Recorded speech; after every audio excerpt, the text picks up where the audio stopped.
இன்னைக்கு நம்ம லஞ்ச் பாக்ஸ்ல பார்க்க போறது பன்னீர் புலாவ் தாங்க.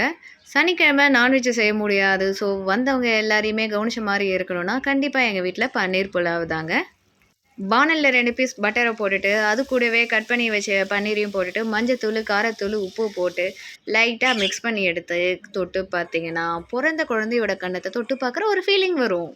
அதே வாணல்ல கழுவாம கொள்ளாம எண்ணெயும், ரவ நெய்யும் ஊத்தி, கருவேப்பில போட்டு, பிரியாணி ஐட்டம்ஸ போட்டு, வெங்காயம் கூடவே பச்சை மிளகாவையும் போட்டு நல்லா வதக்கி இஞ்சி பூண்டு பேஸ்ட்டையும் போட்டு வதக்கணும். உங்க வீட்ல என்னென்ன பாதாம், முந்திரி எல்லாம் இருக்குதோ அதெல்லாம் போட்டுட்டு, மீதி இது போல தட்டுல ஓட்டிட்டு வந்தா, அத நீங்க வாயிலயும் போட்டுக்கிட்டு, பாஸ்மதி அரிசி இத்துணூண்டு மஞ்சத்தூள், இத்துணூண்டு காரத்தூள போட்டு ஒரு கலக்கு கலக்கி எடுத்துட்டு, அது கூடவே தேவையான அளவு உப்ப போட்டு ஒரு கலக்கு கலக்கி எடுத்துட்டீங்கன்னா, அருமையா வரும்.